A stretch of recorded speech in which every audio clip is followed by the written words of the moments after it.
Buenas tardes, ya listo, son las 5:33. Vamos a empezar con esta clase de Economía Pública. Mi nombre es Fernando González, soy economista del Instituto Peruano de Economía y hoy día vamos a tener esta sesión que va a durar un poco más de una hora, en la cual vamos a abordar los temas relevantes para poder entender algunas preguntas relacionadas con la economía pública, con las políticas públicas. No, agradezco por el apoyo en la organización al Colegio de Economistas del Callao, a la Cámara de Comercio del Callao y al Instituto Peruano de Economía. Si conforme se desarrolla la sesión van surgiendo dudas o preguntas, las pueden escribir en la casilla de preguntas y respuestas. Al final de la clase voy a responder todas las preguntas, o la mayoría de las preguntas que vayan surgiendo, ¿no? Conforme nos alcance el tiempo. Bueno, entonces empezamos con la clase. Listo. Eh, lo primero que nos preguntamos nosotros al hablar de economía pública es ¿qué es una buena política pública? En primer lugar, ¿qué es una política pública? ¿No? Una política pública es eh, es aquello que implementa el gobierno o el Estado para poder mejorar o con el objetivo de mejorar el bienestar de la sociedad en su conjunto. Entonces, hay diferentes problemas que se pueden ver desde el ámbito público, desde el ámbito estatal, y a los cuales se quiere abordar, se quiere dar una solución. Entonces, para ello se implementan políticas públicas. Cuando uno implementa una política pública, estamos hablando no de a diferencia de una política privada o en el sector privado, cuando básicamente estamos hablando de que una empresa quiere maximizar sus beneficios, sus ganancias. Cuando hablamos de economía pública, hablamos del bienestar agregado de toda la sociedad, no solo de un individuo o de una organización en particular. Entonces, si estamos pensando en el bienestar agregado de toda la sociedad en su conjunto, debemos preguntarnos qué es una buena política pública. Ahora, a lo largo de la historia del pensamiento económico y de políticas públicas, han surgido diferentes corrientes que han ido proponiendo algunas respuestas sobre qué comprendemos por una buena política pública. De hecho, hay tres corrientes que nos pueden ayudar a enfocar un poco mejor este problema. La primera de ellas, la corriente del utilitarismo. La segunda, el egalitarismo. Y la tercera, el liberalismo o libertarianismo. Entonces, ¿en qué consiste cada una de ellas?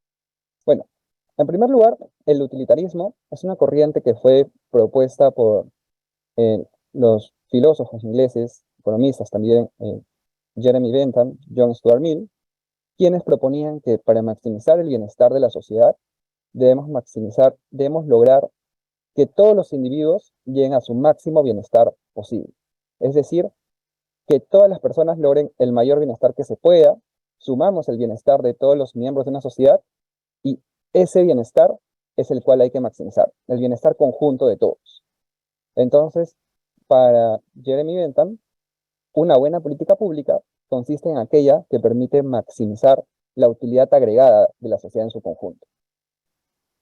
Por otro lado está también la teoría del egalitarismo o rawlsianismo, que básicamente, a diferencia del utilitarismo que busca simplemente maximizar la utilidad conjunta de la sociedad, el egalitarismo también tiene un enfoque de distribución y más bien se preocupa principalmente por maximizar el bienestar de aquella persona menos favorecida o que tiene menos dentro de una sociedad, ¿no? De hecho, el egalitarismo propone que el bienestar de una sociedad en su conjunto va a estar en función del bienestar de la persona que menos tiene.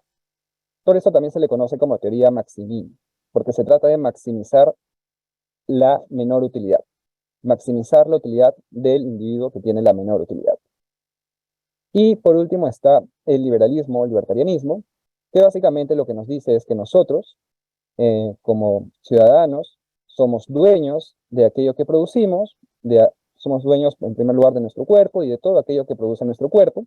Entonces, por lo tanto, una política pública adecuada es aquella que le permite a cada uno hacerse con los bienes, con los recursos que ha logrado producir haciendo uso de su libertad.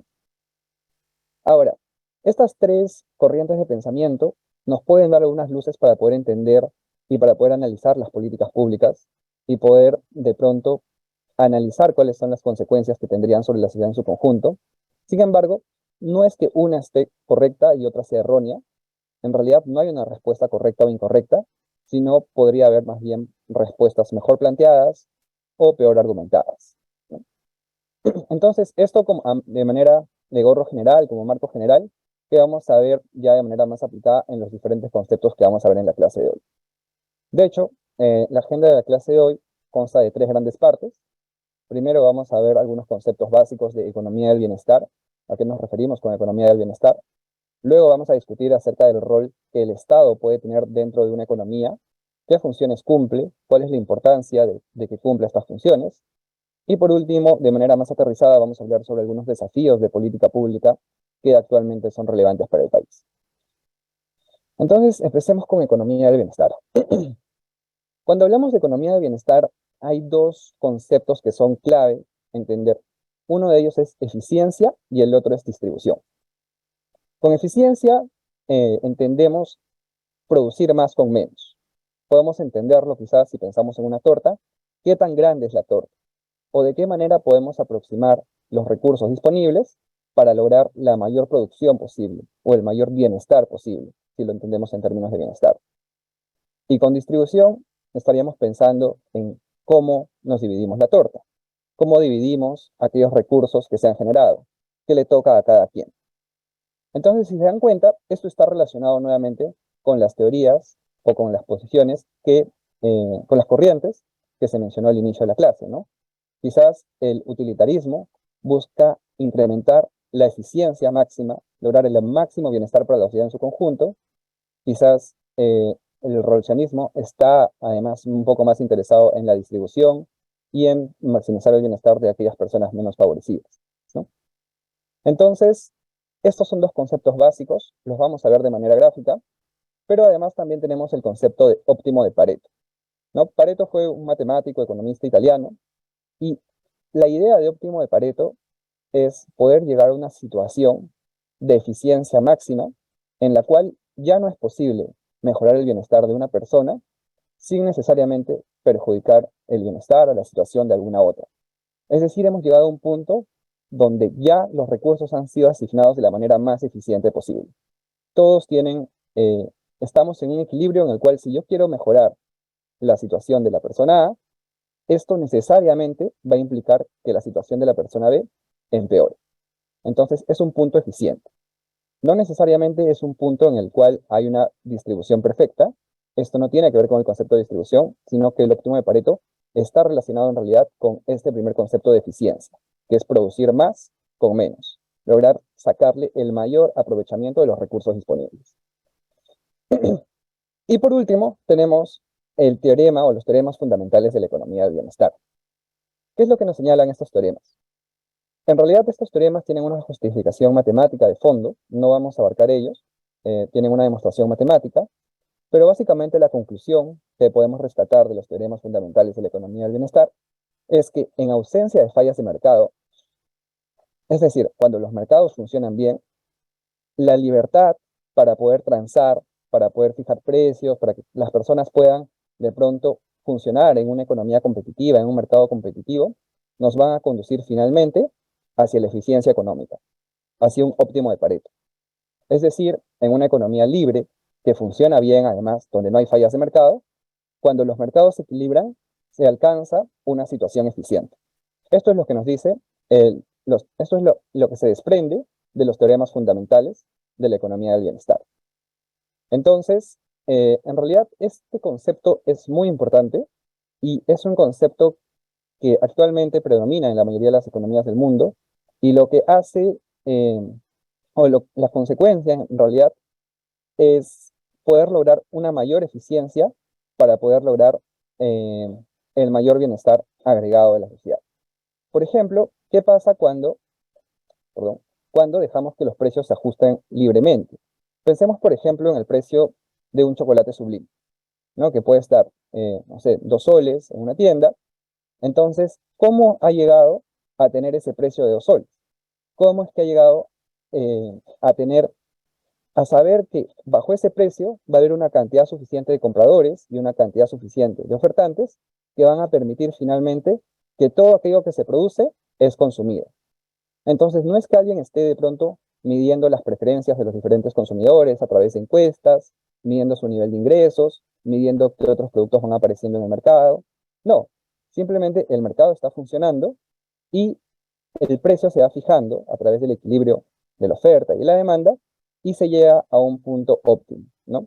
En el cual finalmente se logra un mayor bienestar de la sociedad en su conjunto. ¿Y cómo sabemos que se produce este bienestar? Bueno, si es que no existiese el mercado, en principio no habría una transacción, no se vendería ningún chocolate. Entonces no habría ningún excedente ni del consumidor ni del productor. ¿Qué es el excedente del consumidor? Es aquello que recibe o aquello que paga el consumidor, pero en realidad el consumidor hubiera estado dispuesto a pagar más. Dicho de otra manera, es la diferencia entre lo que el consumidor hubiera estado dispuesto a pagar y lo que efectivamente paga. Si es un consumidor que le gustan mucho los chocolates, quizás hubiera estado dispuesto a pagar, no sé, 5 soles, pero finalmente pagó el precio de mercado, que en este caso lo habíamos definido en 2 soles. Entonces, esos 3 soles serían un excedente del consumidor, no para esa persona en específico. Y si hablamos de todas las personas que componen un mercado, habrá personas que tendrán un mayor excedente, otras un menor excedente en función a sus preferencias, en función a sus dotaciones iniciales, y con ello, las personas que finalmente adquieren este bien están recibiendo un beneficio, ¿no? Porque si no, en principio no lo hubieran adquirido. Eso es por el lado del consumidor. Y por el lado del productor, también hay una mejora de su bienestar. Están las ganancias de poner este negocio, ¿no? Es lo que recibe por el hecho de vender este chocolate, menos lo que le cuesta producirlo, ¿no? Esa es la ganancia que él obtiene. Entonces, cuando se genera una transacción en un mercado, se genera ganancias, tanto para el consumidor, porque está recibiendo un bien más barato de lo que él hubiera estado dispuesto a pagar en principio, ¿no? Y la razón por la que sucede esto, o esto se demuestra, mejor dicho, por el mismo hecho de que lo está comprando. Si no fuera así, si él hubiera estado dispuesto a pagar menos, entonces no hubiera sucedido esa transacción. Estamos hablando de un mercado competitivo, ¿no? Cuando hay competencia, cuando hay muchos compradores, cuando hay muchos vendedores, cuando se puede competir. Por el lado del productor, también recibe un excedente que viene a ser la ganancia. Entonces, todo ello viene a ser la ganancia y eso solo sucede cuando los mercados pueden transar de manera libre y se llega a una situación óptima, ¿no? A un óptimo de Pareto. Ahora vamos a ver esto de una manera un poco más gráfica. Tenemos este pequeño diagrama de acá, el cual nos muestra a dos personas. Tenemos a Juan y a Ana. Y esta de acá la vamos a conocer como la curva, como una curva de posibilidades de utilidad o de bienestar. Imaginemos, por ejemplo, que Juan y Ana se reparten unas galletas. ¿Ok? Entonces, Juan tiene ciertas preferencias por las galletas y Ana también tiene un gusto por las galletas y no necesariamente estas preferencias son iguales. Pero lo que podemos ver es que mientras más galletas consume Juan, Juan se va a sentir, va a obtener un mayor bienestar. Y de la misma manera, mientras Ana consume más galletas, también va a obtener un mayor bienestar. Entonces, hay diferentes combinaciones, el punto A, el punto B, el punto C, las cuales nos pueden dar indicios sobre qué tanto bienestar tienen en este caso Juan y Ana en conjunto. Y para eso tenemos algunos puntos que hemos señalado. En principio, el punto A y punto B. A ver, el punto A y punto B son puntos eficientes, son Pareto eficientes, han llegado a un óptimo de Pareto.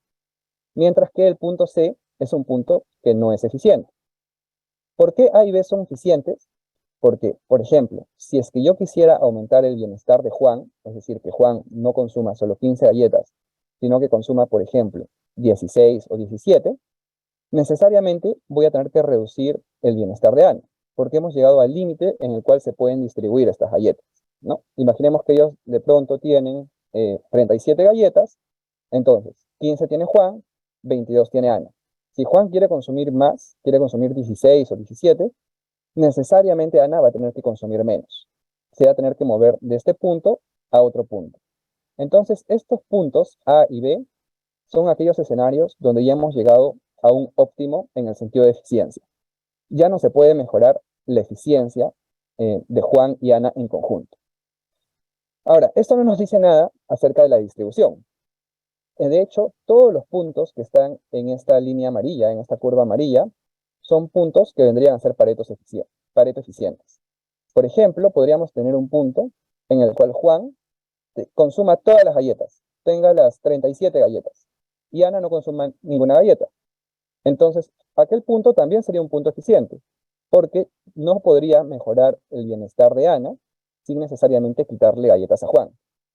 Entonces también estamos en un punto eficiente, pero es un punto en el cual Juan tiene todas las galletas. Lo mismo al revés, ¿no? Podemos estar en un punto en el cual Ana tiene todas las galletas y Juan no consume ninguna. También sería un punto Pareto eficiente.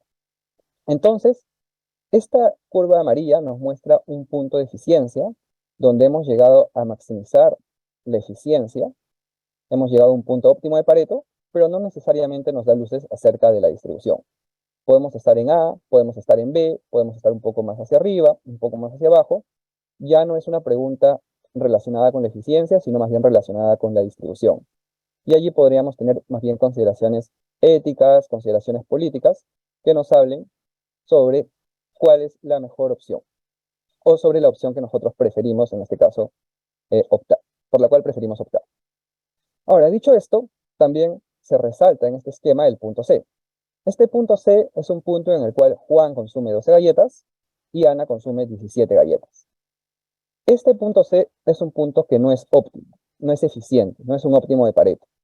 ¿Por qué? Porque es posible pasar del punto C al punto A y ha mejorado, por ejemplo, el bienestar tanto de Juan como de Ana.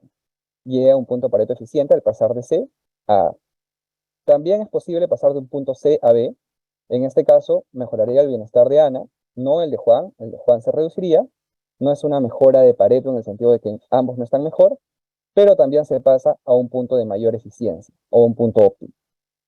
Entonces, básicamente lo que nos dice el teorema, volviendo al teorema fundamental de la economía del bienestar, es que cuando los mercados funcionan bien y dejamos que los precios fluctúen de manera libre, dejamos que haya competencia, vamos a llegar a un punto en el cual nos ubicamos de alguna manera en esta línea amarilla, ¿no? Quizás más la distribución hacia Juan, quizás la distribución con más galletas hacia Ana, no nos dice algo sobre la distribución de manera específica, lo que nos dice es que vamos a llegar a un punto encima de la línea amarilla, que es un punto eficiente, ¿no?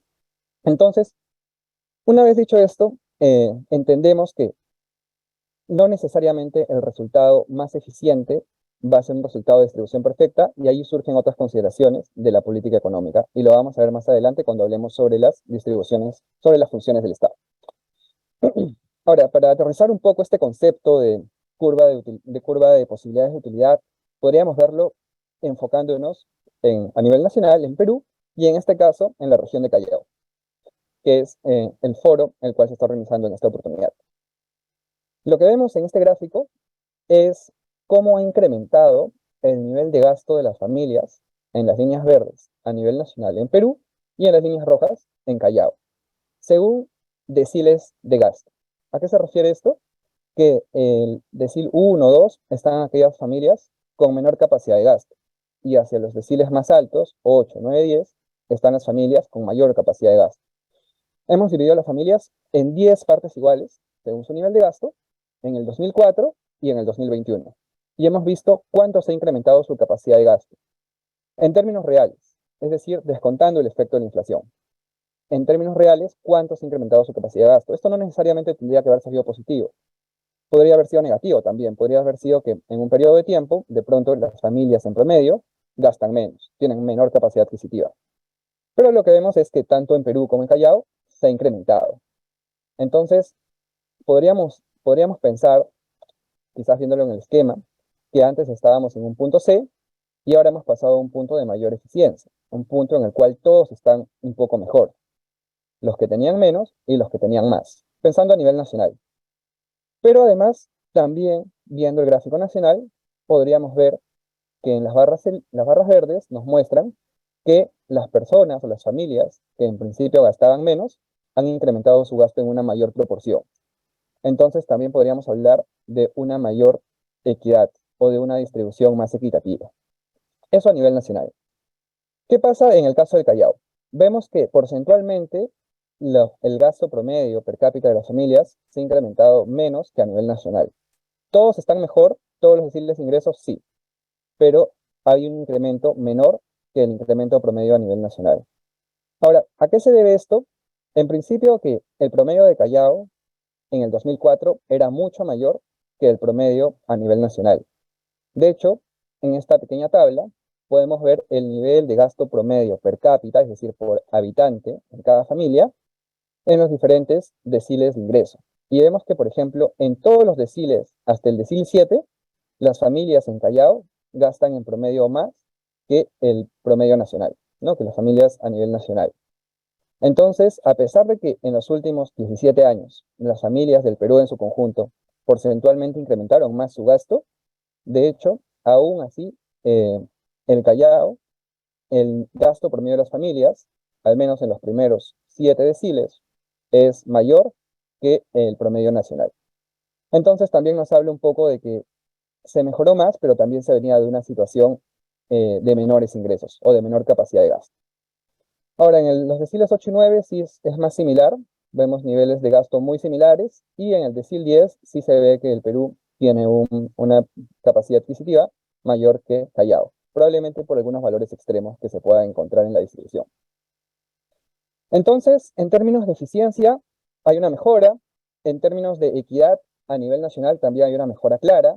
En Callao, solo considerando a la región Callao, en términos de equidad, sí se ve que los deciles de menores ingresos han incrementado en promedio un poco más que aquellos de mayores ingresos. Quizás la equidad en este caso, o la distribución, no ha tenido, la distribución de la capacidad de gasto, no ha tenido un cambio tan relevante en términos de equidad como fue a nivel nacional, ¿no? Pero en términos de bienestar, todos están un poco mejor. Entonces, por ejemplo, esta es una lección para ver la aplicación de este concepto de eficiencia, de distribución, ya de manera más tangible. Esto, como primer tema, estos son los temas que vamos a abordar cuando pensamos en economía del bienestar, cuando pensamos en políticas públicas. Estamos siempre con los conceptos de eficiencia, de bienestar, óptimo de Pareto, cómo llegamos a un punto eficiente. Y habíamos dicho que cuando una economía funciona bien, cuando los mercados funcionan bien, siempre vamos a llegar a un punto eficiente. Entonces, eso nos lleva a la siguiente pregunta. ¿Cuál es el rol del Estado en una economía si es que bajo el teorema de la economía del bienestar se dice que se puede llegar a un punto de distribución eficiente cuando los mercados son competitivos y se puede transar de manera libre? Entonces, hay tres roles fundamentales del Estado dentro de la economía. Y esto se da en principio porque, como hemos visto, el óptimo de Pareto nos habla sobre un punto eficiente, no nos dice nada acerca de la distribución, y por eso hay una función de distribución del Estado dentro de la economía. Por otro lado, también una condición necesaria para que suceda este teorema o para que se cumpla el teorema fundamental de la economía del bienestar es que los mercados funcionen bien, que no haya fallas de mercado. Pero como vamos a ver más adelante, en algunos casos los mercados tienen fallas. Y para corregir esas fallas, el Estado en algunas ocasiones va a cumplir una función de asignación, que básicamente es corregir estas fallas de mercado. Y por último tenemos la función de estabilización, que es una función en la cual el Estado cumple un rol para que la economía no tenga cambios muy abruptos que puedan generar inestabilidad o incertidumbre, sino que pueda tener más bien una trayectoria, un crecimiento suavizado, estable. Empecemos con la función de estabilización de la economía. Esto que se observa en el gráfico es un ciclo económico. Lo que vemos en el eje Y o el eje vertical es el PBI, es decir, qué tanto se produce en una economía en un periodo determinado. Y en el eje X o en el eje horizontal es el tiempo. Entonces, hay periodos donde una economía viene creciendo, ¿no? Como en este primer cuadrante verde. Una economía viene creciendo, el PBI cada vez se incrementa más, pero de pronto hay choques que enfrenta la economía. Todas las economías están expuestas a choques externos, en algunos casos internos, y la economía puede empezar a caer. El, el PBI puede empezar a reducirse. Y luego nuevamente la economía se recupera y empieza a crecer. En el largo plazo, más importante que si la economía se encuentra en una etapa de crecimiento o de pronto se está acelerando un poco, lo importante es la tendencia de largo plazo, ¿no? Se sabe que la economía no va a crecer de manera lineal, van a haber estos ciclos en el camino, estos ciclos económicos. Lo importante no es que crezca indefinidamente, sino que las condiciones aseguren que pueda tener un crecimiento en el largo plazo. Es decir, no importa si es que hay algunos cuantos ciclos, sino cuál es la tendencia, cuál es la trayectoria de largo plazo de este ciclo. Ahora, cuando los ciclos son muy abruptos, pueden tener consecuencias reales en la economía. Si bien este ciclo es una condición normal del funcionamiento de una economía, si esta recesión es muy abrupta y muy prolongada, va a tener consecuencias sobre el bienestar de las personas y puede tener consecuencias sobre la capacidad de la economía para recuperarse. Entonces, ¿qué es lo que hace el Estado? Trata de suavizar este ciclo. Trata de que de pronto cuando la economía está creciendo muy rápido, todos los motores están activados, estamos yendo bien, trata de decir, ok, paremos un poco, porque cuando la economía empieza a caer, para poder suavizar este ciclo, y cuando la economía está cayendo, logre incentivar o dinamizar la economía. En términos prácticos, podemos decir, si la economía va bien, si la economía está creciendo, entonces el Estado no gasta, o gasta menos, gasta en lo necesario. No hay una necesidad de gastar. En cambio, cuando la economía de pronto está en una situación de recesión, está en una situación de menor crecimiento, podría haber una mayor justificación para que el Estado gaste más, porque quiere dinamizar la economía. No, esto es un enfoque propuesto por la teoría keynesiana, que se aplica en la gran mayoría de los países actualmente. Es este enfoque contracíclico, porque es ir en contra del ciclo, ¿no? Si la economía va bien, entonces hay más empleo, más ingresos, las empresas crecen, estoy recaudando más, entonces guardo eso que estoy recaudando más como Estado, como sector público. Y si la economía va mal, de pronto hay menos empleo, de pronto algunas empresas empiezan a cerrar, entonces tengo esa capacidad que he juntado el ahorro mientras la economía iba bien, para poder empezar a inyectar ese dinero en la economía, para poder gastar más. Ahora, dicho esto, no todo gasto público es igual. Hay diferencias, por ejemplo, entre lo que viene a ser el gasto en inversión del gasto corriente.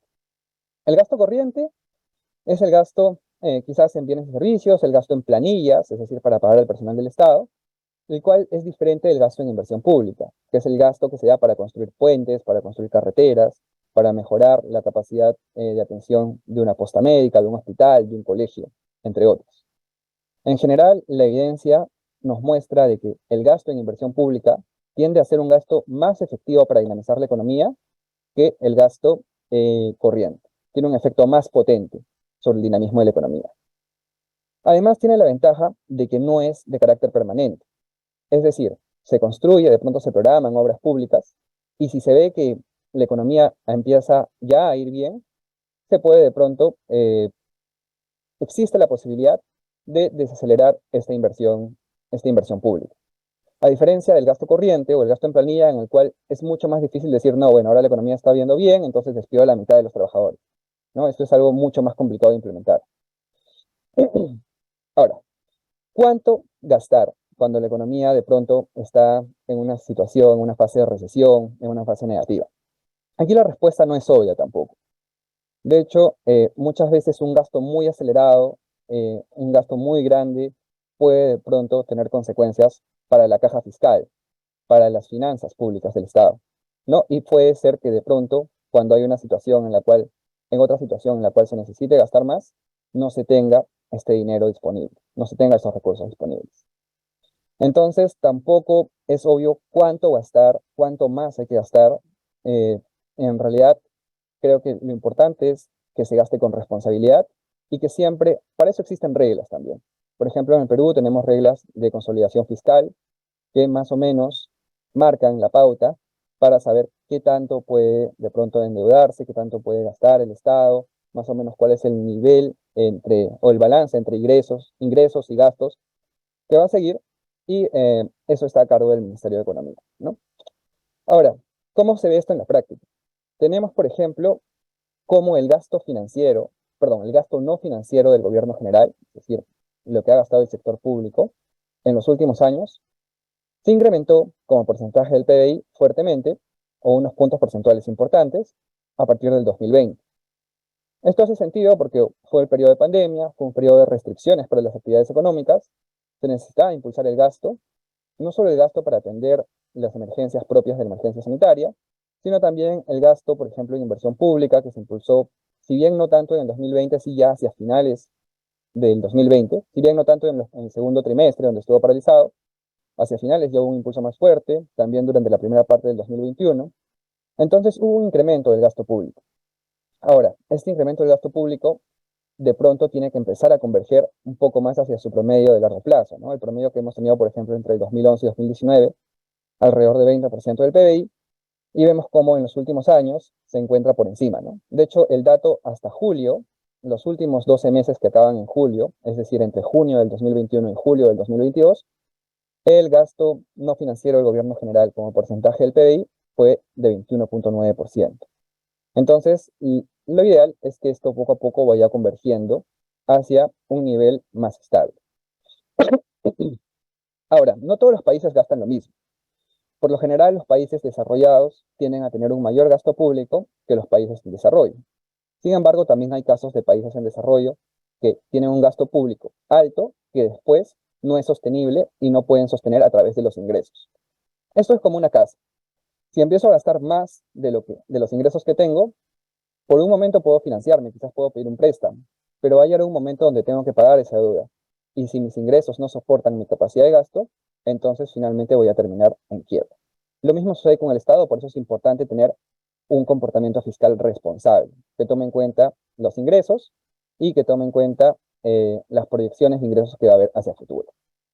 Ahora, el paquete fiscal que implementó el Perú a raíz de la pandemia fue uno de los más altos como porcentaje de su PBI en el mundo. Vemos esto en el gráfico de la derecha, vemos que fue casi el 20% del PBI, pero esto está relacionado con que el Perú había tenido un manejo fiscal responsable los años previos a la emergencia sanitaria. De hecho, la deuda pública del gobierno previo a la emergencia sanitaria, es decir, en el 2019, era una de las más bajas a nivel mundial. Y esto fue lo que le permitió, de pronto, incrementar la deuda transitoriamente, utilizar los recursos que se tenían guardados para tener un paquete fiscal mucho más, con mucho mayor impacto, dado que era un paquete fiscal de mayor magnitud que otros países, ¿no? Se ve que hay una relación negativa entre aquellos países eh, que gastaron más y tenían una menor deuda pública. Es decir, mientras menor deuda tenías, tenías una mayor capacidad de gasto. Entonces, siempre hay que pensar esto, siempre hay que verlo con responsabilidad. Ahora, no solamente la respuesta contracíclica puede venir desde el lado fiscal, también puede venir y viene, de hecho, desde el lado monetario. Esto lo maneja de manera independiente el Banco Central de la Reserva y de hecho tiene su función principal que es mantener la estabilidad de la moneda y esto se da con diferentes instrumentos que maneja el banco. Uno de ellos, por ejemplo, la tasa de referencia o la tasa de política monetaria, que es esta línea azul que podemos ver en el gráfico de la izquierda. Vemos cómo cuando inició la pandemia o cuando empezaron estas medidas de restricción a raíz de la pandemia, la economía se iba a detener, las actividades económicas estaban deteniéndose. Entonces, la tasa de interés que maneja el Banco Central, esta tasa, se redujo, ¿no? Ya lo podemos ver en términos reales. De hecho, esta es la tasa real, la que está en rojo. Me he equivocado en poner la etiqueta. No es expectativas de inflación, es tasa real. O en términos nominales, sea como fuere, vemos que hubo una caída en la tasa. Y ya hace unos meses, más o menos a partir de agosto del año pasado, en realidad ya hace casi un año, o hace un año, el Banco Central ha empezado a elevar progresivamente y de manera recurrente su tasa de política monetaria. ¿No? ¿Por qué? Porque la economía ya estaba avanzando, ya no habían las mismas restricciones, ya no había esa necesidad de flexibilizar tanto el acceso al crédito, entonces se empieza a incrementar la tasa nominal. Con el objetivo además también de combatir la inflación, ¿no? Que es un problema que está afectando a todos los países del mundo y todos los bancos centrales en general, tanto de países en desarrollo como de países desarrollados, han empezado en diferentes momentos a elevar su tasa de interés. Entonces, esto lo que hace es frenar un poco la economía, pero también frena el crecimiento de precios, ¿no? Si bien hay otros factores que no se pueden controlar directamente, como el precio internacional del petróleo, el precio internacional quizás de los fertilizantes, el precio internacional de los commodities como el maíz, el trigo, que también van a impactar sobre el nivel de precios, sobre el incremento del nivel de precios. También por el lado de la demanda viene o juega un rol muy importante la tasa de referencia de la política monetaria. En la medida que esta tasa se empieza a incrementar, esa mayor tasa de interés también se va a transmitir hacia la tasa de interés que acceden las personas y las empresas.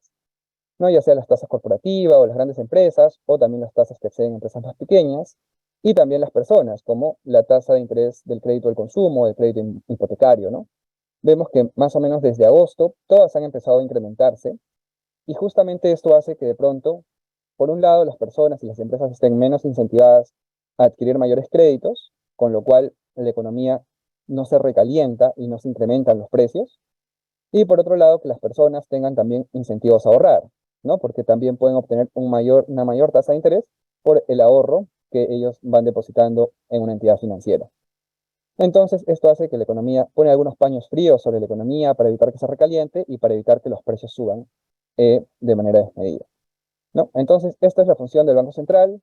Tiene diferentes herramientas. Quizás la más importante es la tasa de referencia de política monetaria y es parte de la política o de la función de estabilización que cumple el Estado. Pasemos ahora a la función de distribución. Como les mencioné, cuando una economía funciona bien y llegamos a un punto de Pareto óptimo, llegamos a un punto de eficiencia, pero esto no nos habla necesariamente, no nos dice nada sobre la distribución. Y en general, el Estado también cumple una función de distribución dentro de la economía, que está orientada básicamente a evitar y a combatir la pobreza, ¿no? Entonces, hay diferentes programas sociales que están pensados para poder mejorar la distribución de los recursos dentro de una economía, en este caso el Perú. Tenemos programas como Juntos, como Pensión 65, Jaliwarma, Beca 18. No son transferencias directas en todos los casos, de hecho, algunos son transferencias condicionadas, con el programa como Juntos, por ejemplo, que es bien interesante. ¿Por qué? Eh, Pensemos primero, quizás viéndolo desde el punto de vista de las diferentes teorías que mencionamos al inicio de la clase. Desde el punto de vista del egalitarismo, rawlsianismo, ¿estaríamos de acuerdo con la función de redistribución del Estado? Probablemente sí, porque estaríamos mejorando el bienestar de aquellos grupos que de pronto tienen un menor nivel de bienestar. Entonces, desde un punto de vista del egalitarismo, sería una función adecuada del Estado.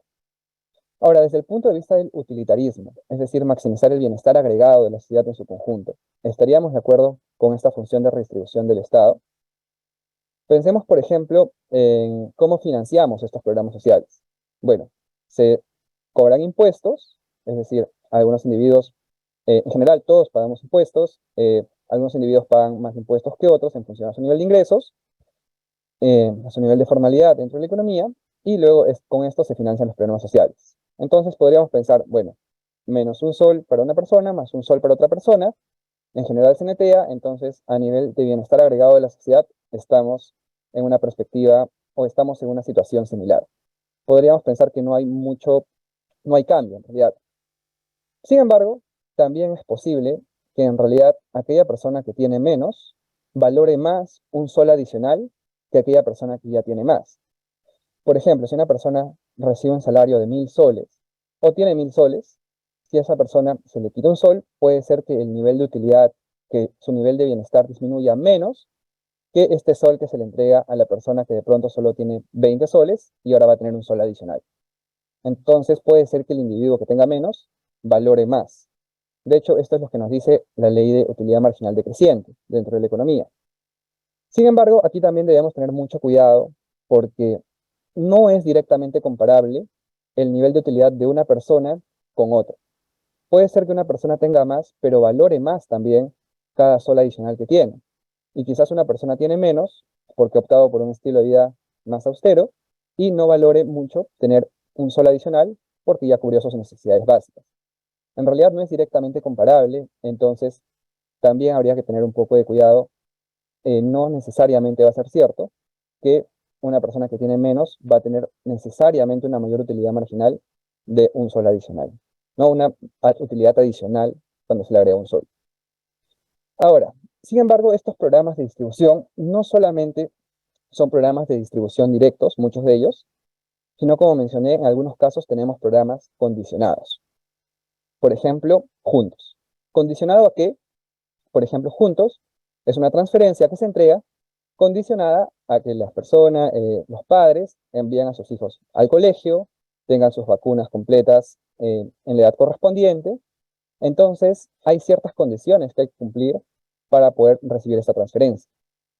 Entonces, en el corto plazo, de manera inmediata, no solamente se mejora la distribución, sino que poder de pronto asegurar que aquellos niños vayan al colegio, que el niño esté en un buen estado de salud, esté con sus chequeos al día, sus chequeos médicos al día, las vacunas completas, va a asegurar también o va a permitir, va a contribuir a que vaya mejorando su productividad a lo largo del tiempo. ¿Por qué? Porque va a ser un niño más educado, menos propenso a enfermarse, que podría adquirir quizás un mayor nivel de educación, un mayor nivel de productividad, ¿no? Entonces, con esto también, en el largo plazo, se podría encontrar, disculpen, un mayor nivel de eficiencia, ¿no?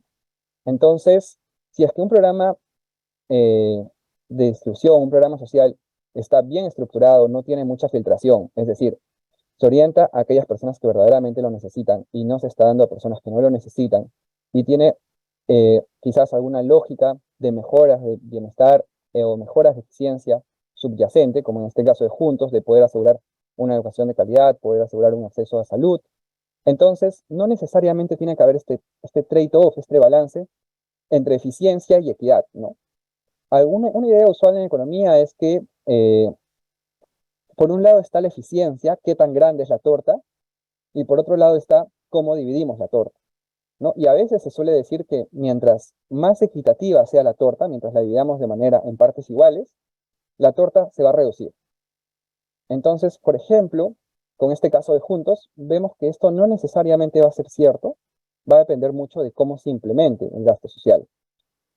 De hecho, si es que es un programa social con muchos gastos administrativos o que no tiene una adecuada gestión o que hay lamentablemente casos de corrupción o filtraciones, está llegando a quien no debe llegar, entonces probablemente sí va a perjudicar tanto la eficiencia como la equidad, ¿no? En el caso de la equidad, porque no está llegando a quien debería llegar.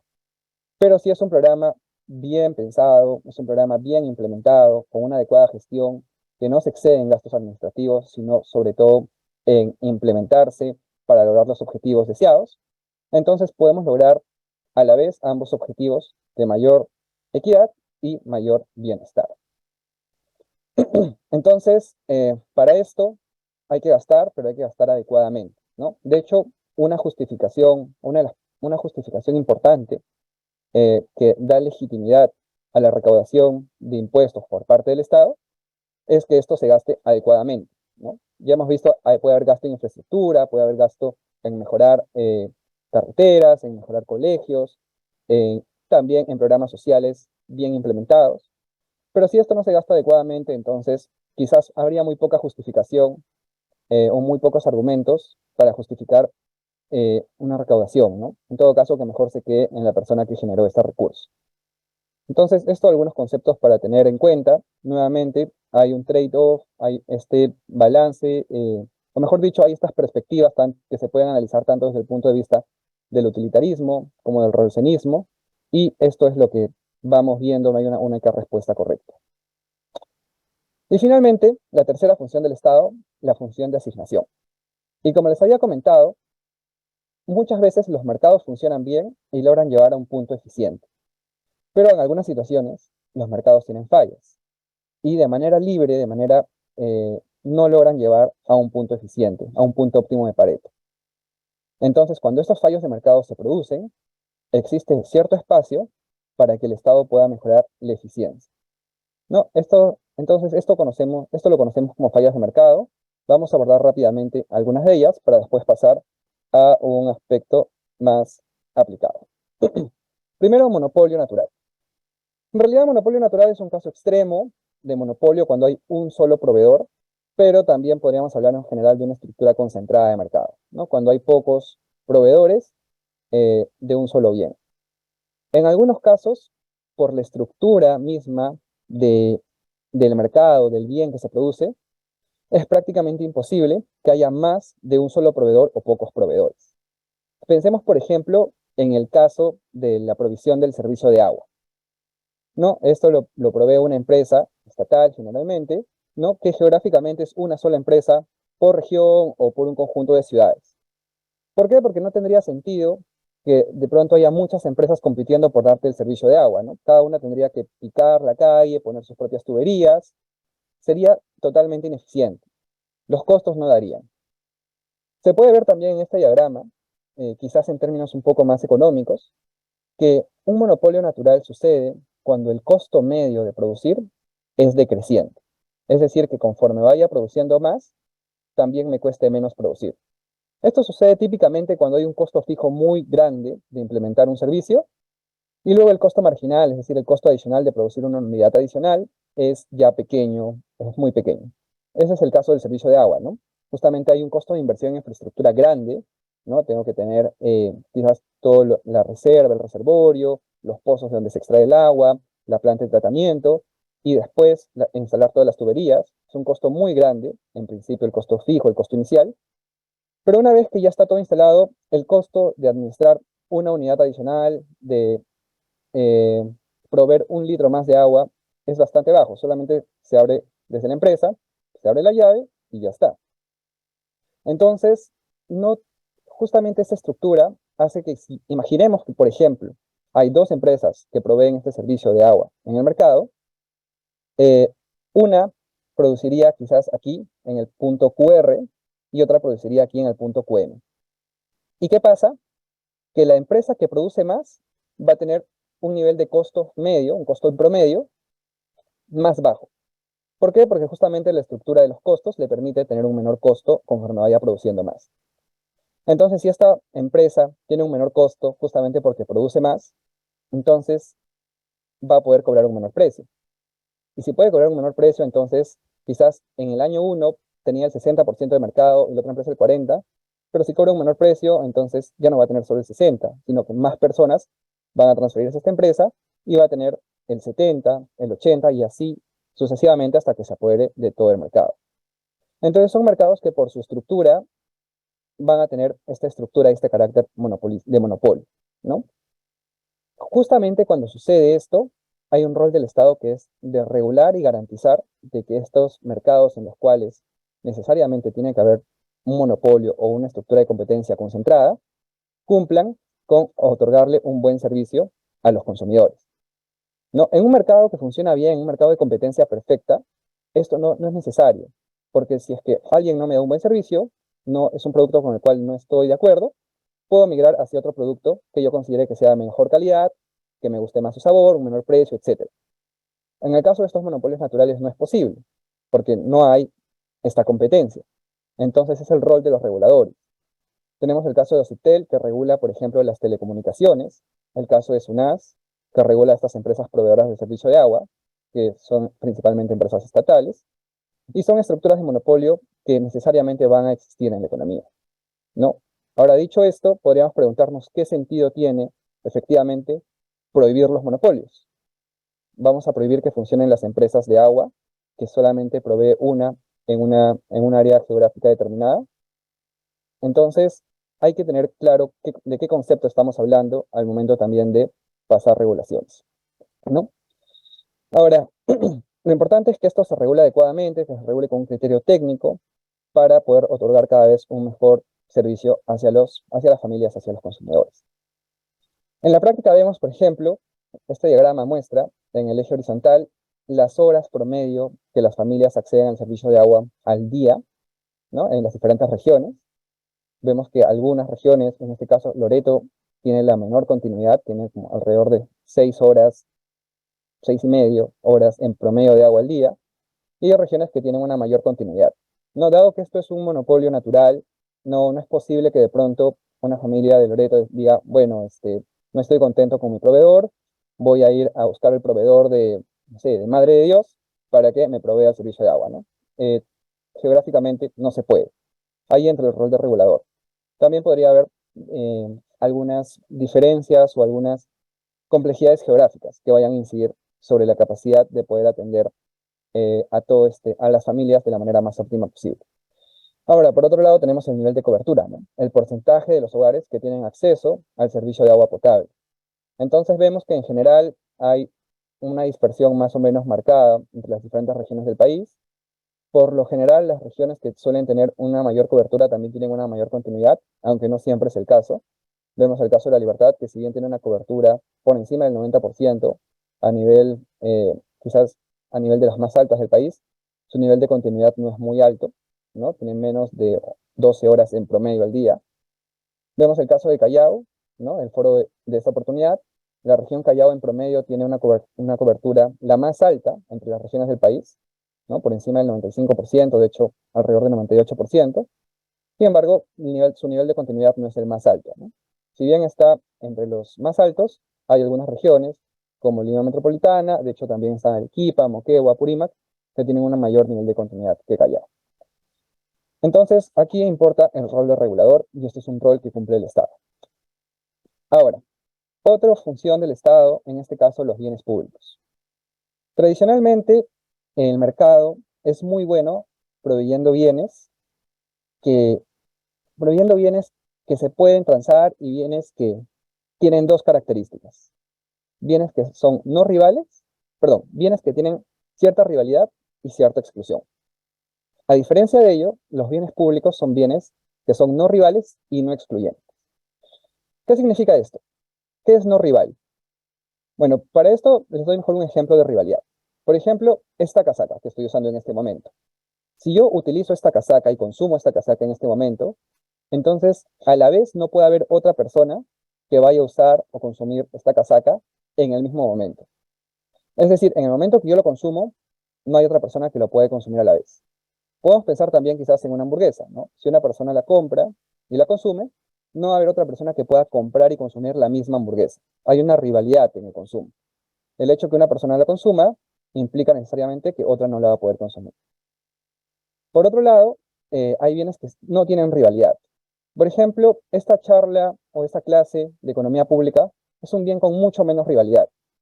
Que una persona adicional se conecte, ya sea en la plataforma de Zoom o ya sea a través de Facebook, no va a impedir no va a impedir que las personas que ya están conectadas puedan beneficiarse de la información, puedan escuchar la clase, ¿no? Quizás un auditorio grande tampoco hay rivalidad, hasta el punto donde empieza a llenarse, o quizás ya a los costados no se logra ver muy bien, o atrás no se escucha bien, en algún momento puede empezar a haber cierta rivalidad. No hay un cierto continuo, no es que necesariamente es totalmente una rivalidad total o ninguna rivalidad, pero hay bienes que tienen más rivalidad que otros. Y en la medida que haya más rivalidad, es más fácil que lo provea el mercado, pero cuando hay poca rivalidad, es más difícil. Ahora vayamos al tema de la exclusión. Por ejemplo, no puedo, un bien es excluyente cuando se puede impedir que alguien lo consuma. En cambio, cuando no puedo separar a alguien o impedirle que lo consuma, digo que no es excluyente. Volvamos al ejemplo de la hamburguesa. Si no me pagas la hamburguesa, como vendedor puedo decir entonces, no te la doy, no la comes. Puedo excluirte de su consumo si es que no me la pagas. O si voy al cine, donde puede no haber rivalidad, porque varias personas pueden disfrutar de la película a la vez, pero si no pagas tu entrada al cine, entonces no entras. Sí puede haber una exclusión. Entonces, puede ser perfectamente el caso un bien que no sea rival, pero que sea excluyente, ¿no? ¿Y qué pasa con estos bienes que son no rivales y no excluyentes a la vez? Entonces, típicamente estos son los bienes públicos. Y son bienes que muy difícilmente, casi imposible, puedan ser provistos por privados, porque no tienen los incentivos para hacerlo. Pensemos, por ejemplo, en el alumbrado público, o pensemos mejor en la seguridad, en seguridad.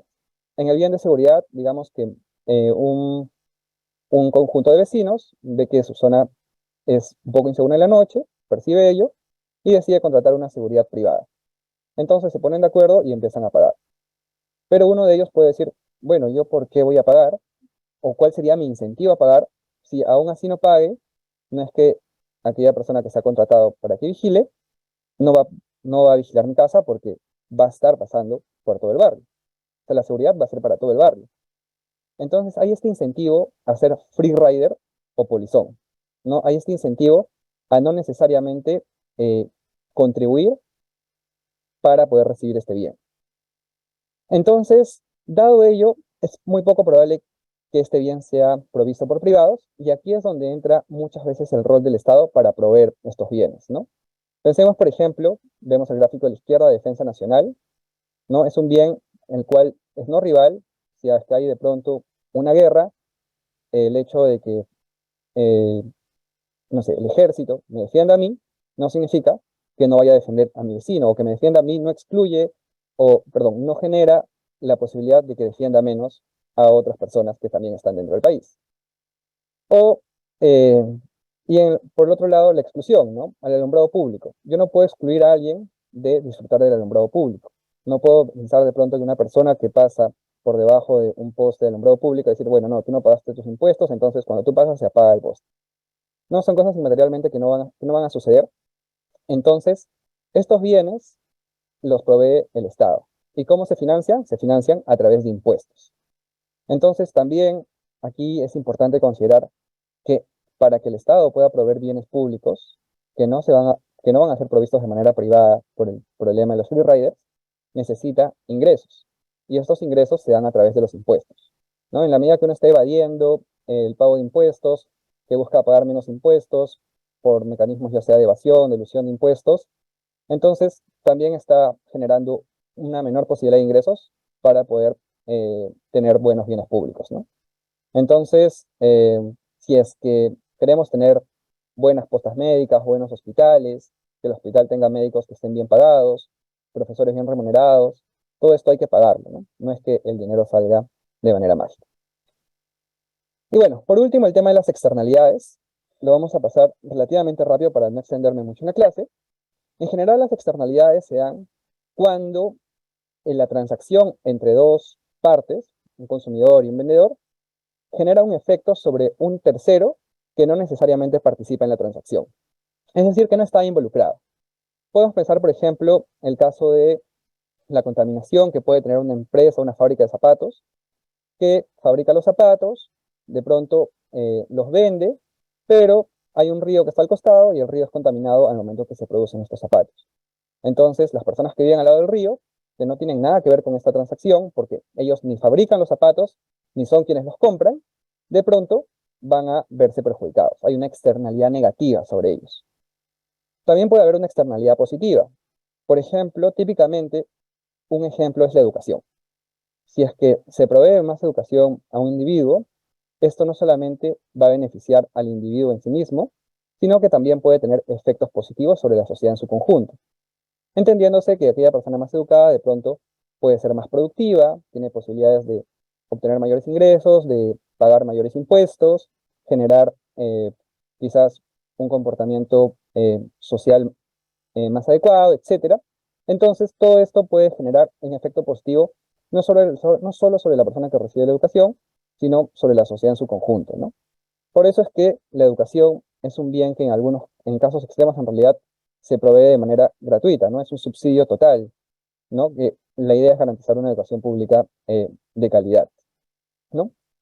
Entonces, son estos bienes que de manera privada se proveen, sí, pero no se proveen en un nivel óptimo. Si es un bien que genera una externalidad negativa, quizás se provee más de lo socialmente óptimo, porque los que participan en esta transacción no están tomando en cuenta el efecto que están generando sobre terceros. Igual, si es un bien que genera una externalidad positiva, se va a proveer a un nivel por debajo del óptimo, porque quienes participan directamente en esa transacción no están tomando en cuenta el bienestar adicional que se está generando sobre la sociedad en su conjunto. Entonces, hay ciertas soluciones que se pueden dar a este caso de externalidades, ya sean positivas o negativas. Algunas son, por ejemplo, a través de impuestos, lo que se conoce como impuestos piguvianos. Si creo que, por ejemplo, el humo del cigarro es dañino, no solo para la persona que lo consume, sino que también es un problema de salud pública, porque de pronto los hospitales están más abarrotados, hay más personas enfermándose, se genera también un efecto sobre terceras personas que no necesariamente están fumando. Entonces, lo que se trata de hacer es desincentivar el consumo de este bien. Y se aplica, por ejemplo, un impuesto para que este bien sea más caro y las personas estén menos incentivadas a adquirir. Esto se da en la práctica y se conoce como impuesto selectivo al consumo, ¿no? Se da en el caso de diferentes bienes, como los cigarros, como las gaseosas. Se da también en el caso del combustible, porque es un bien que se entiende que genera contaminación ambiental. Eh, si bien temporalmente hubo una exoneración debido al incremento fuerte de los precios internacionales, la lógica detrás de ello es poder corregir la externalidad, ¿no? Ahora, no necesariamente es la única solución. Tenemos otras soluciones como otorgar licencias. Por ejemplo, si es que una empresa necesariamente, o tengo un conjunto de empresas que para producir cierto bien van a generar cierta cantidad de contaminación, se puede otorgar una licencia diciéndoles a cada una de ellas que tienen Es como un permiso que les da un tope máximo, un nivel máximo de contaminación que pueden generar. Entonces, si es que una empresa logra ser más eficiente, entonces lo que puede hacer es ya no necesita el permiso porque ya no está contaminando y puede vender ese permiso. Y si una empresa no es eficiente y de pronto está contaminando más y su permiso no le alcanza, puede comprar este permiso a aquella empresa más eficiente. En suma, esto va a empujar a la eficiencia porque contaminar menos va a significar menos costos, ¿no? Ya no necesito este permiso y lo puedo vender, y contaminar más es tener que comprar un permiso adicional. Entonces, con esto también se disminuye la cantidad de empresas que vendrían a ser más contaminadores, ¿no? La ventaja, por ejemplo, de este sistema de licencias frente al sistema de impuestos piguvianos es que se deja que el mercado defina cuál es el valor que se le asigna a la licencia, ¿no? En el caso del impuesto es un poco más difícil, en realidad esto se asigna a través de algunos estudios, pero es bien difícil poder medir exactamente cuál es el nivel de externalidad que estoy generando, por lo tanto, este es el impuesto apropiado o no, si es otro. Entonces, dado que esto tiene un componente subjetivo de por medio, eh, tiene esta complicación, ¿no? En cambio, en el caso de las licencias, sea una transacción de mercado de estas licencias y hay un incentivo hacia, en este caso, en el caso del ejemplo, contaminar menos.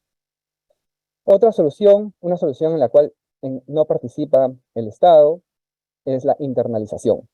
Imaginemos, por ejemplo, que yo soy un productor de abejas, un apicultor, produzco miel, y mi vecino de pronto es un productor de flores.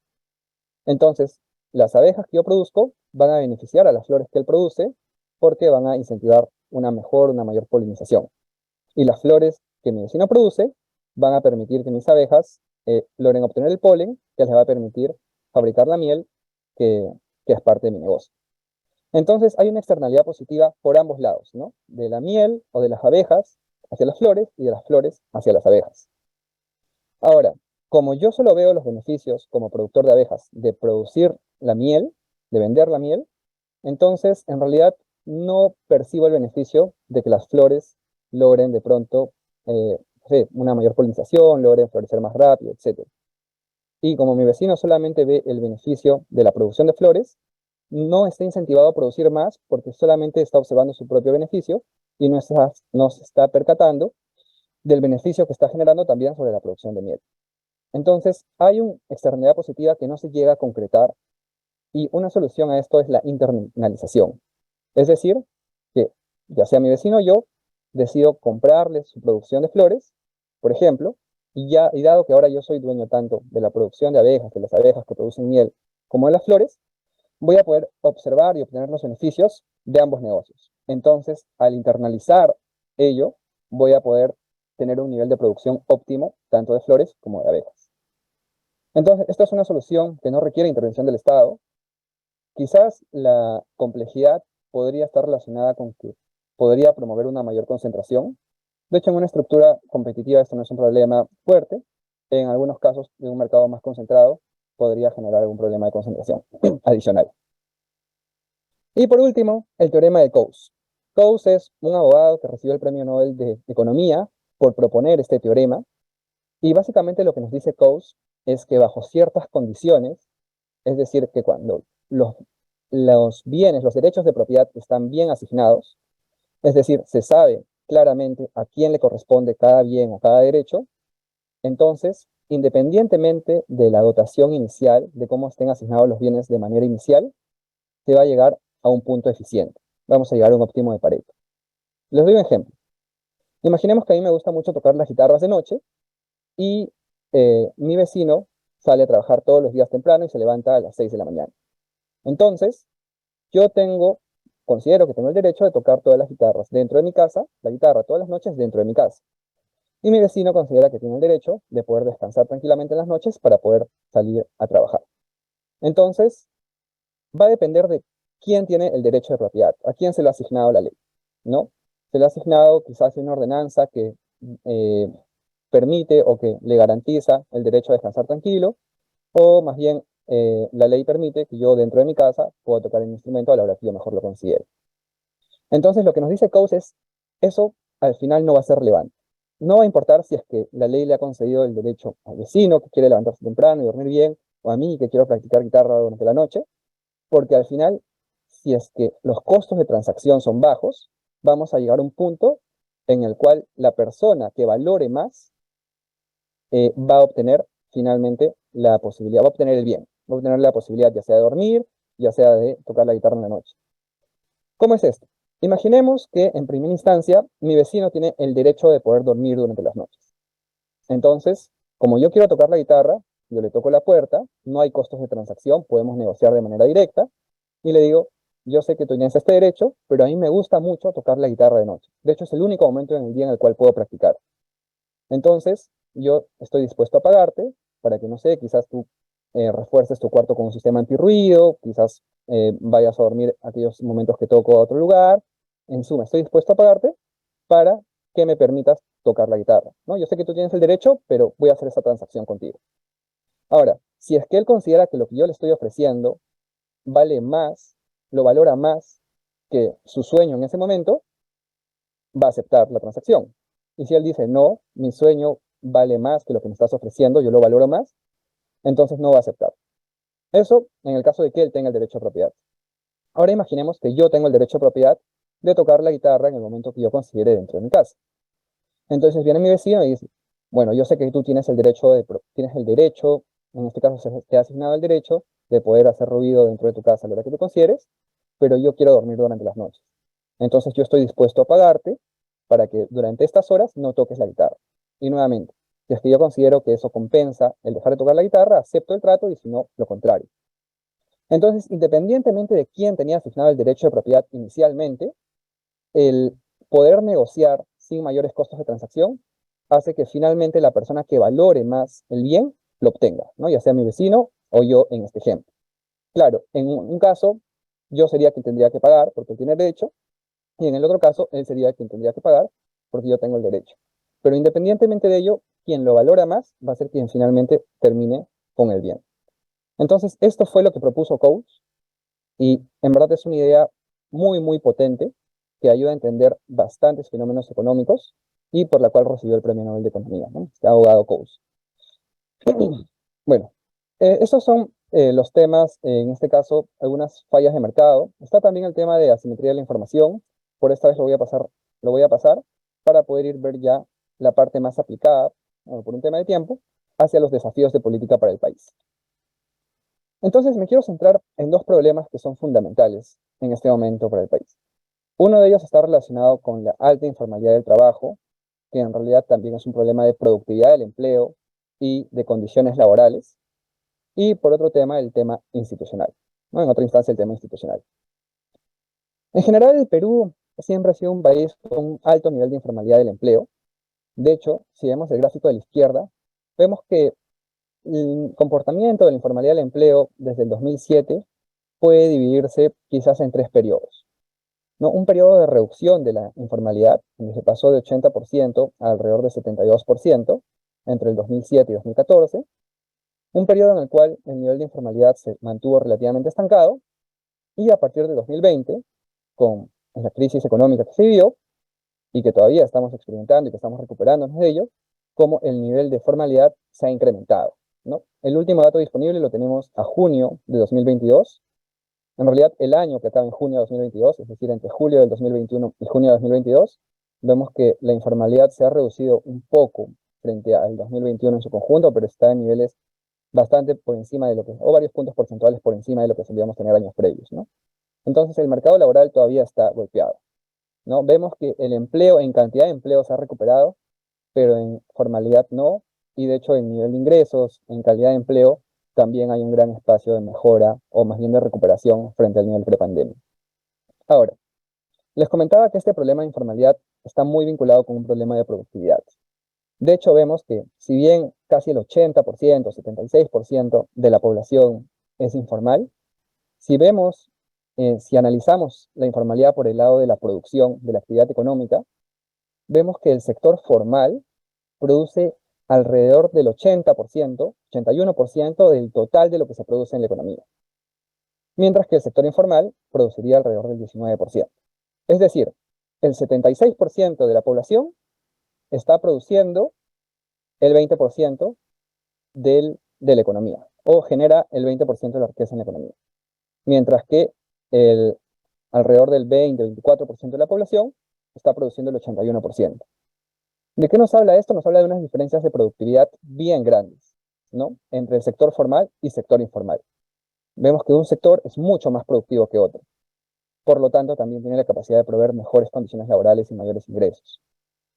Ahora, aquí no podemos comparar la productividad de un trabajador que trabaja en el sector informal directamente con otro trabajador que trabaja en el sector informal. De hecho, cuando nos referimos o cuando hablamos de productividad, no estamos hablando de la productividad per se de un individuo, porque hay otras condiciones que también van a afectar sobre la capacidad de las personas de tener cierto nivel de mayor o menor productividad. Es decir, puede haber un nivel quizás de capital humano, de habilidad, de educación, pero también está el contexto, las maquinarias que tengo a mi disposición, eh, quizás el nivel de servicios públicos que recibo, si tengo carreteras en mejor estado que me permitan producir, vender mis productos de manera más rápida, etc. De hecho, vemos que las empresas más pequeñas, que son la mayoría y que ocupan a la mayor parte de la población ocupada de los trabajadores, son en su gran mayoría informales, el 92% son informales, lo vemos en este pequeño círculo, y son mucho menos productivas que las empresas más grandes.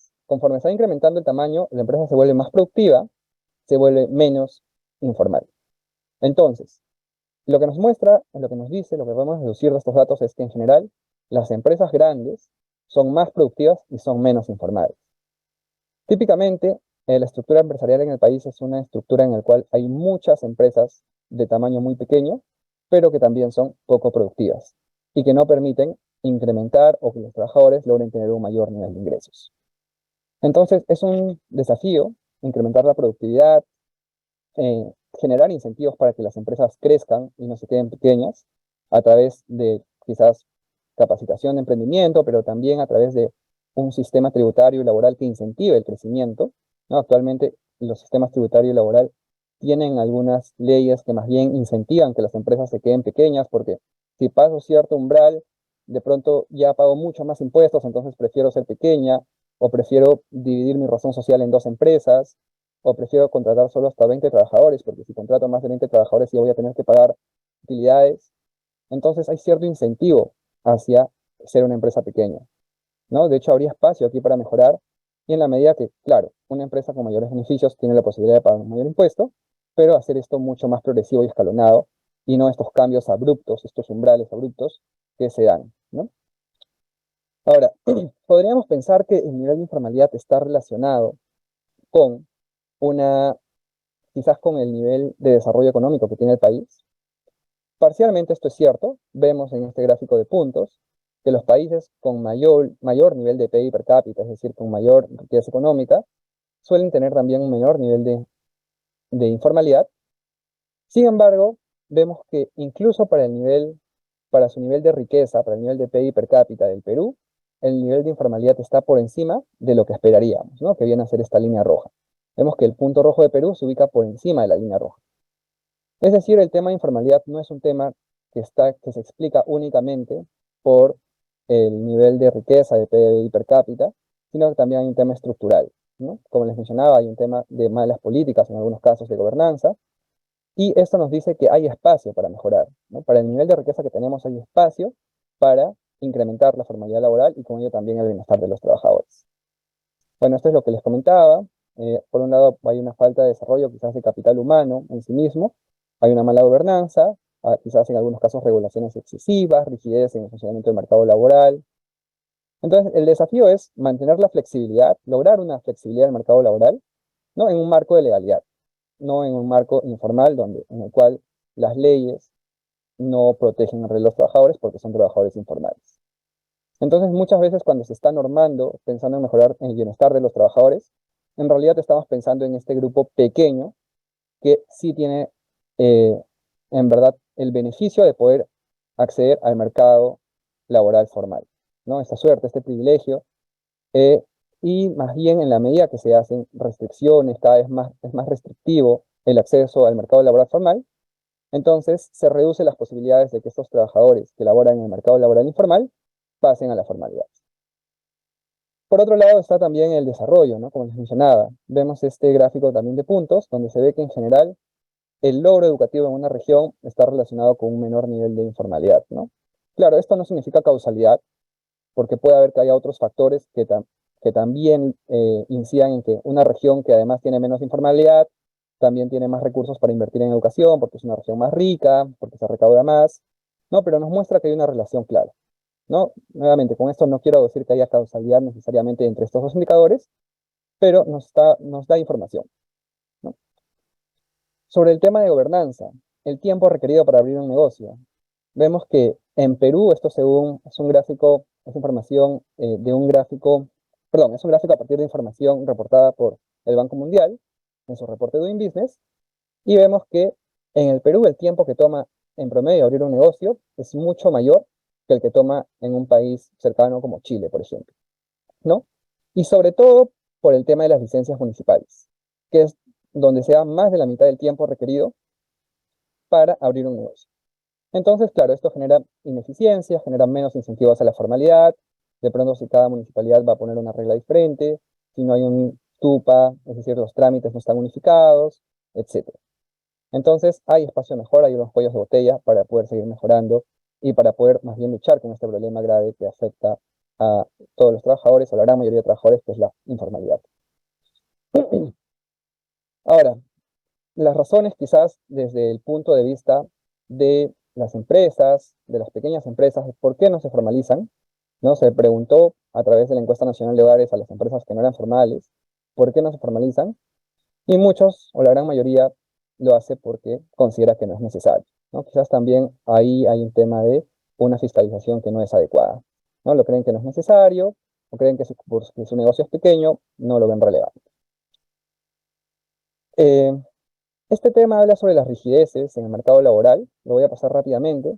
Este gráfico lo que nos dice básicamente es que a partir de un fallo del Tribunal Constitucional en el cual se puso una mayor restricción para poder eliminar o para poder despedir trabajadores, básicamente se prohibió el despido de trabajadores eh, que no sea con una causa totalmente objetiva.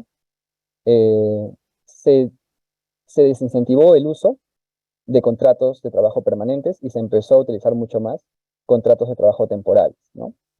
Entonces, una ley en este caso, una sentencia constitucional que quizás tenía buenas intenciones de que los trabajadores no sean despedidos arbitrariamente, finalmente lo que terminó fue incentivando que se utilicen más esos contratos temporales, que finalmente otorgan incluso menor seguridad a los trabajadores, ¿no? Porque es un contrato que sea por 3 meses, 6 meses, un año, entonces se incrementó el uso.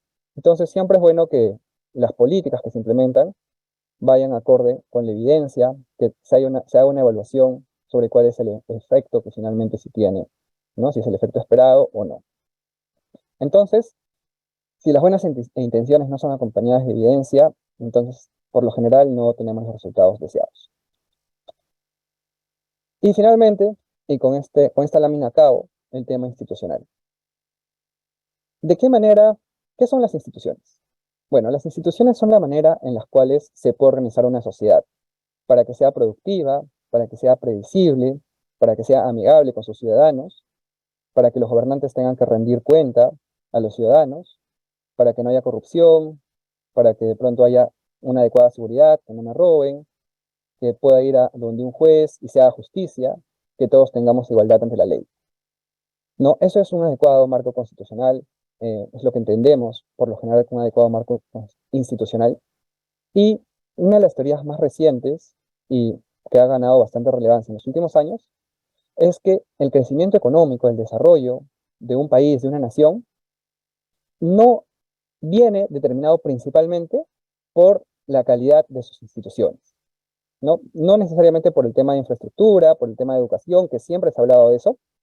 Y claro, hay países que tienen mejor infraestructura y esto mejora su productividad, la educación mejora la productividad, hemos visto algunos gráficos relacionados con ello, pero en principio para que estos países logren tener un mejor sistema educativo, un mejor sistema de salud, una mejor provisión de infraestructura, ha habido algo detrás que ha permitido que esto se provea. Y lo que proponen, en este caso los autores, economistas, también premios Nobel, Acemoglu y Robinson, y este paper que lo hacen también con Johnson, es que las instituciones son los que están detrás del desarrollo de los países. Y tenemos este gráfico que lo que nos muestra en el eje horizontal es la densidad poblacional en el año 1500, hace más de 500 años. ¿Qué tan habitados, qué tan densamente poblados estaban las diferentes zonas geográficas en el mundo? Y por otro lado, el nivel de riqueza eh, en el eje vertical, ¿no? El logaritmo del PIB per cápita, paridad por adquisitiva, está en el año 1995. Y lo que se observa es que aquellos países que tenían una mayor densidad poblacional en el año 1500, que es un año que coincide con el periodo de colonización europea hacia el resto del mundo, eh, tienen un menor nivel de riqueza muchos años después, casi 500 años después, en 1995, frente a aquellas zonas donde ahora se ubican países como Canadá o Australia, por ejemplo, que en 1500 eran muy poco poblados, tenían una densidad poblacional muy baja, y que ahora son países ricos. Entonces, ¿cuál es la explicación que dan estos autores? Bueno, lo que ellos dicen es que en los países donde había ya unas civilizaciones establecidas, había una mayor densidad poblacional, entonces las colonias, los colonizadores, no tuvieron que replicar las instituciones de su país de origen, ¿no? Sino que ya había instituciones, ya había un sistema de recaudación, un sistema tributario, ya había cierta jerarquía, entonces simplemente se derrocó al líder de ese momento y se empezó lo que ellos denominan con instituciones extractivas que no generaban riqueza, sino que más bien eh, extraían la riqueza que generaba la población, ¿no? Entonces, finalmente pasó el tiempo y no se garantizó un adecuado derecho de propiedad, no se invirtió en educación adecuadamente, en salud, porque no era el objetivo, ¿no? De estos, en este caso de los colonizadores, dado que no perseguían este incentivo, porque ya había unas instituciones formadas y lo que ellos querían era básicamente beneficiarse de ello. Ahora, donde no había población, ¿no? En territorios que actualmente ocupan como Canadá, Australia, había una densidad poblacional muy baja. Entonces, los colonizadores europeos llegaron y al no haber población, no podían establecer esas instituciones denominadas extractivas por los autores, sino más bien instituciones, tuvieron que replicar las instituciones que ya tenían en sus países de origen, ¿no? En la medida de lo posible, estableciendo derechos de propiedad, estableciendo derechos a emprender una empresa, garantizando cierto nivel de seguridad, de educación, y finalmente estas instituciones que ahora promueven la provisión de estos bienes públicos, de estos servicios, son los que permitieron en el muy largo plazo, ¿no? En casi 500 años después, a que estos países logren tener un mejor desarrollo económico, una mayor riqueza. Entonces, la moraleja de este paper, ¿no? Básicamente es que la calidad de las instituciones importa, e importa mucho. Y su efecto no se da en el corto plazo, no es que yo mejore las instituciones ahora y mañana, el otro año estoy creciendo más, sino es un efecto que se da en el largo plazo, ¿no? Quizás en el muy largo plazo, como se ve en este gráfico. Entonces, aquí la pregunta es, ¿cómo mejoramos la calidad de las instituciones? En el país y en general, ¿cómo los países mejoran la capacidad de sus instituciones para poder crecer, para poder desarrollarse? ¿No? Instituciones, como mencionaba, en las cuales se respeten los derechos de propiedad, instituciones en las cuales haya igualdad ante la ley, instituciones que permitan que los gobernantes rindan cuenta ante los gobernados, que gobiernen con transparencia, entre otros. Entonces, el aspecto institucional es muy importante también para el crecimiento económico y de hecho sería uno de los principales determinantes en el largo plazo. Entonces, con ese mensaje me quedo. Hasta aquí culmino la clase de economía pública. Y si bien nos hemos excedido un poco, voy a tomarme un tiempo para responder algunas preguntas. A ver, tenemos una pregunta de Julio Rospigliosi. La alta tasa de referencia, que finalmente se refleja en mayores tasas de interés, ¿puede tener un efecto recesivo en la actividad productiva en el mediano y largo plazo? Sí, efectivamente esta posibilidad existe. Y por eso, cuando uno decide incrementar la tasa de referencia, hay varios factores a tener en cuenta. Por un lado, está que la economía ya viene recuperándose, o en este caso el Banco Central observa cómo se viene recuperando la economía, ¿no? Y de hecho hay un balance, tiene que encontrar un balance entre cómo va creciendo la economía y cómo va creciendo la inflación. Porque sé que si la economía crece mucho, perdón, si es que bajo mucho mi tasa de interés, la economía va a crecer más, pero también la inflación se puede disparar. Y si la subo muy rápido, entonces puedo controlar la inflación, pero la economía puede haber un efecto recesivo sobre la inflación, como bien mencionas.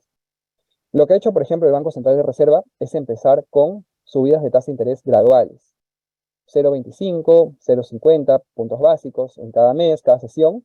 Entonces ha sido mucho más gradual que, por ejemplo, lo que ha sucedido en otros países. En este caso, por ejemplo, la Reserva Federal de Estados Unidos, que es el Banco Central en Estados Unidos, que algunos opinan se demoró mucho en subir su tasa de interés y cuando ya se dio cuenta de que tenía que subirla, porque la inflación estaba alta, la ha subido rápido.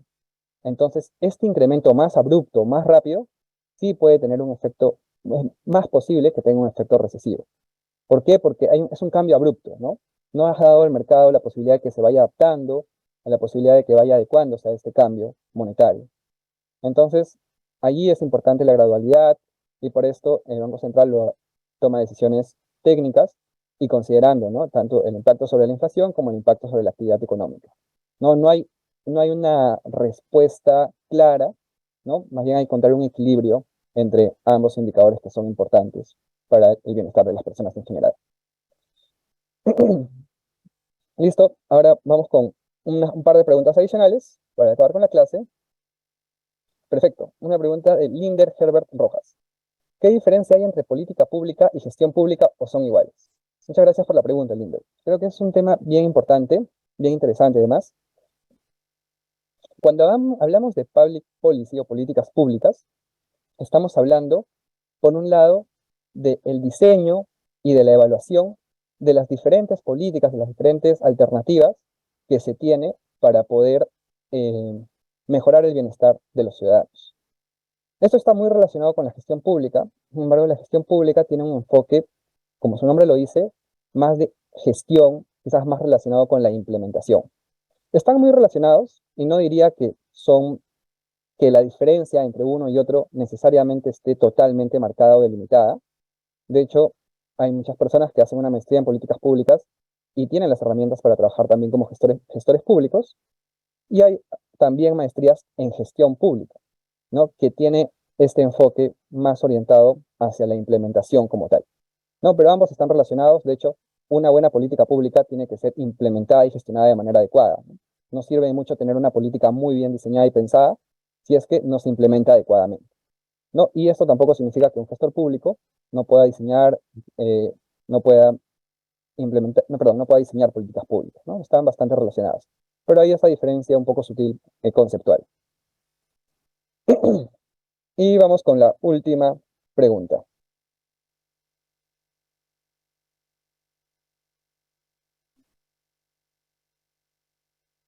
A ver, ¿qué pregunta tenemos?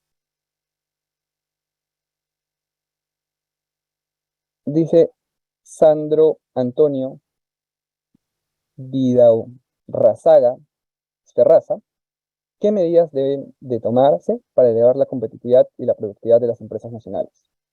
De hecho, ¿qué entendemos por competitividad? Bueno, no hay una única definición. Podemos interpretarla como aquellas condiciones que permiten que una economía, que un país pueda crecer de manera sostenida en el tiempo, que pueda ser productivo, ¿no? Está muy relacionada con competitividad, con productividad. Y como mencionamos, productividad es lograr, cada vez lograr una mayor producción con menores recursos o lograr producir más con menos, ¿no? Relacionado con el concepto de eficiencia también. Entonces, en la medida que una empresa es más productiva, que los trabajadores son más productivos, la economía puede crecer más, porque tiene esta capacidad de poder producir más, ¿no? De utilizar los recursos que tiene para producir más, para crecer más. Esto genera un mayor dinamismo en la economía, genera un mayor consumo, un mayor bienestar. Ahora, ¿cómo hacemos para lograr economías más competitivas y más productivas? Bueno, la respuesta creo que es multidimensional. Hay factores netamente laborales, ¿no? Como contar con una legislación adecuada, está relacionado con el tema de lograr tener empleos cada vez más en el sector formal, con mejores ingresos, empleos más productivos. Pero también hay temas de salud, temas de educación, temas de instituciones. Es decir, todos estos diferentes aspectos están vinculados con la productividad y van a contribuir a que una economía logre ser más competitiva y más productiva. Entonces, no hay un único camino, hay diferentes aspectos, pero no es que tampoco uno reemplace a otro, sino más bien se complementan, ¿no? Un adecuado mercado laboral con unas adecuadas leyes laborales va a funcionar incluso mejor si es que tengo un capital humano adecuado, si es que tengo un sistema educativo que funcione bien, Y esto va a funcionar incluso mejor si es que el sistema de salud funciona bien y los alumnos están sanos y pueden ir a clase, y si se enferman se van a recuperar rápido y están bien alimentados.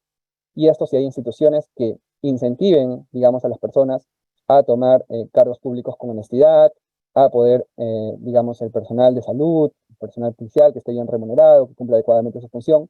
Entonces todo está interrelacionado.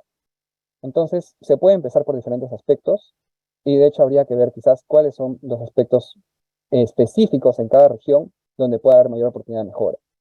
Quizás alguna región en el tema de mercado de trabajo va mejor, hay personas que están ganando más, pero hay un tema de alta inseguridad ciudadana, ¿no? Que dificulta quizás un mayor emprendimiento, ¿no?